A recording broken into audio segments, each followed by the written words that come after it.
Hey everyone, Grayson the Bard here, and welcome back to day 94 of the Hunt-A-Day. Today we are continuing our jaunt down Dragon Lane to close out the Year of the Dragon 2024 by hunting the most dragony of the original Elder Dragon trio, and I know this is going to be a hot take, my personal second place of the trio. For me, it really is Chameleos, Kushala Daora, Teostra.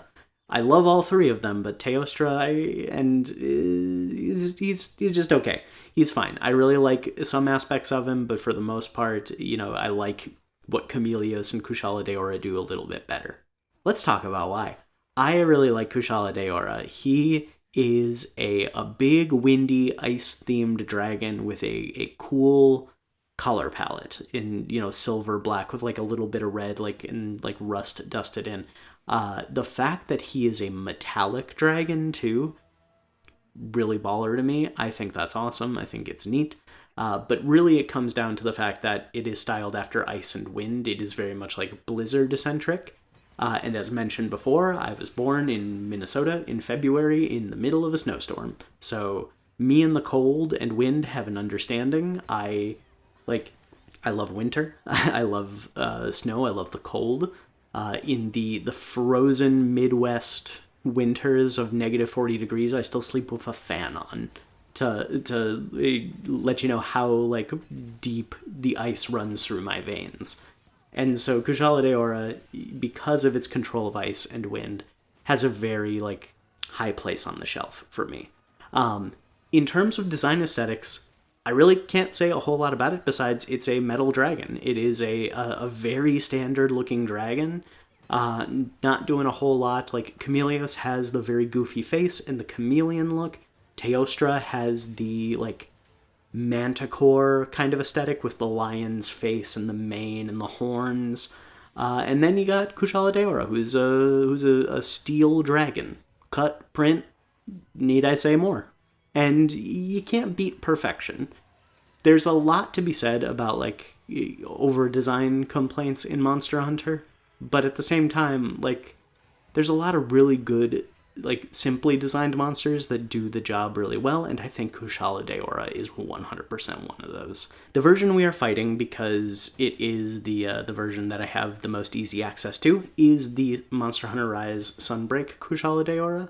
And it is one of my favorite versions of the fight. It is incredibly fun. He does not stay in the air too long. The wind pressure and the wind mechanics are easy enough to negate in this fight that they don't become an incredible hassle. I think a lot of where the negative perception of Kushala Daora comes in is from Monster Hunter World, where you kind of had to be flash bombing him to hell and keeping him on the ground for the entire fight in order for the wind pressure to be manageable.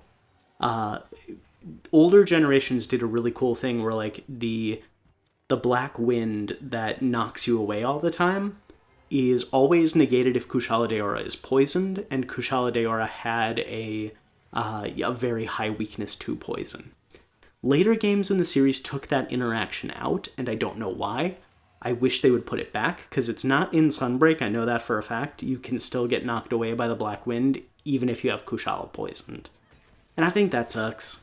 I really like that interaction. It actually, back in 4 Ultimate, when I was playing that a bunch, that interaction prompted me to make my all-time favorite greatsword build. It was a poison greatsword build. It was poison crit draw using a lot of Chameleos, Kushala Daora, and Sadeas armor. You could trade with the merchant to get armor from monsters that were not in that game, which is a mechanic that should 100% come back. God, that was a good mechanic. And it had earplugs, it had windproof, it had poison attack. It was a bad set, but I love it so much. I still think very fondly about that armor set. And Kushala Daora was a big inspiration for it. The fight itself is what you would expect from an ice wind dragon. It does a lot of tornadoes. It does a lot of big gusts of wind to try and knock you around and keep you on your toes.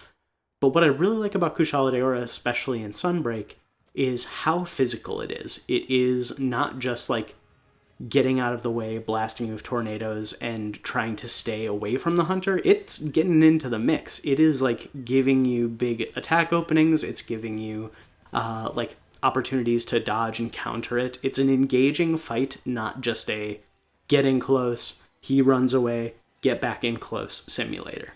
Bit of a shorter ramble today. I did not remember how busy I was going to be this weekend, so I don't have as much time as I normally do in the mornings to get these videos done. So next couple rambles are going to be a bit shorter than normal, even by my standards. So thank you all so much for watching. I need to do the rating thing. I think Kushala Daora, like the entire trio of Chameleos, Kushala, Teostra, are all incredibly likely to come back in any Monster Hunter game. So for any game in the future, 10 out of 10.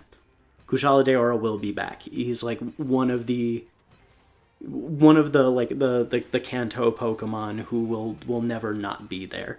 But I think for Wilds, I could easily see him, because of how much of an emphasis it is on like being a windstorm, that kind of force of nature. I can really see Kushala coming back with the emphasis they're putting on weather and nature in Monster Hunter Wilds. So I'm going to put it higher up. I'm going to say like an 8. 8 out of 10 to see Kushala Daora in Wilds. Now I'm going to wrap up the ramble. Thank you all so much for watching. I appreciate every one of you. Why am I talking like this now? I don't know, but thank you so much. Like, comment, and subscribe if you want to. Don't if you don't. And until next time, I'll see you next time.